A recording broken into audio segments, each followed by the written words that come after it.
Social media पर share trading tips देने वालों पर कैपिटल मार्केट रेगुलेटर सेबी अपनी निगरानी बढ़ा सकता है। वित्त वर्ष 21-22 के लिए अपनी वार्षिक रिपोर्ट में सेबी ने कहा है कि सोशल मीडिया पर ट्रेडिंग सलाह की निगरानी के लिए रेगुलेटर टेक्नोलॉजी की मदद ले रहा है और भविष्य में इसके लिए तकनीक और मजबूत की जाएगी।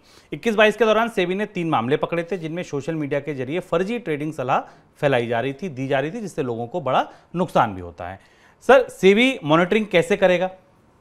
आप वो सब लोग जो इंस्टाग्राम पे, टेलीग्राम पे या अलग अलग सोशल मीडिया प्लेटफॉर्म पर रोज़ अगर ऐसी सलाहें सुनते हैं कि स्टॉक को तत्काल खरीद लीजिए और ये मल्टी बैगर है और इसमें करोड़ों का मुनाफा होगा या ये रिकॉर्ड बढ़ोतरी होगा, सब बहुत सतर्क होकर सुनिए। और सलाह, सेबी की सलाह ये है कि उस पर विश्वास मत करिए। सेबी अब केवल सलाह ही नहीं दे रहा है, सेबी ने इन सारे रायचंदों पर, इस तरीके की सिफारिशें करने वाली सारी व्यवस्था पर तकनीकी तौर पर और कानूनी तौर पर काम शुरू किया है।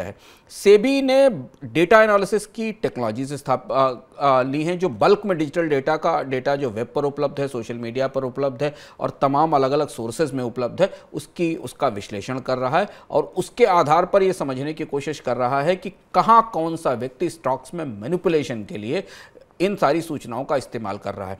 भारत में चूंकि फाइनेंशियल लिटरेसी या आर्थिक मामलों में जानकारी सीमित है और उसके अलावा स्टॉक में इन्वेस्टमेंट कॉम्प्लिकेटेड है, तो सेबी ने यह फैसला अब तकनीकी तौर पर जांच के आधार पर लिया है और उसे लगातार इस मामले में कार्रवाई भी की गई है।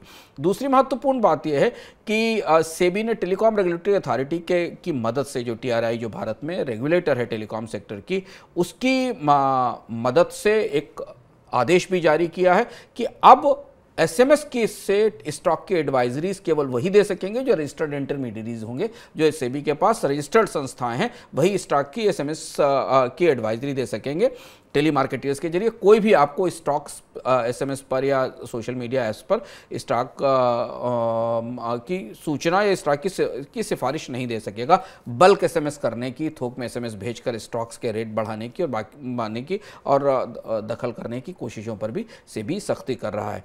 सेबी ने यह भी कहा है कि सरकार, स्पष्ट रूप से सेबी ने अपने ये कहा है कि सोशल मीडिया चैनल्स के जरिए स्टॉक्स खरीद को लेकर जिस तरीके का विस्तार हो रहा है और चर्चाएं हो रही हैं, वो इन निवेश की संस्कृति के लिए और निवेशकों के पैसे के लिए, निवेशकों की बचत के लिए अच्छा नहीं है। तो एक बार फिर से भी इसे लगातार स्थापित कर रहा है कि आप शेयर खरीदने के फैसले अपनी समझ के से और अपने वित्तीय सलाहकार की मदद से करें, सोशल मीडिया की सिफारिशों पर नहीं।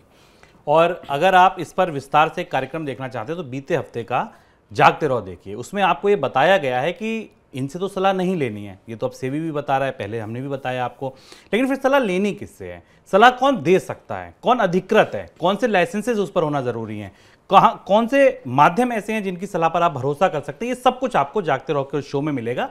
टाइटल कुछ ऐसा है, कहीं ऐसे किसी ग्रुप के आप तो सदस्य नहीं, क्योंकि व्हाट्सएप ग्रुप, टेलीग्राम ग्रुप के जरिए ऐसी सूचनाएं प्रचारित की जाती हैं। तो इससे आप सतर्क कैसे रह सकते हैं, उसके लिए आप जागते रहो का ये पूरा एपिसोड देख सकते हैं।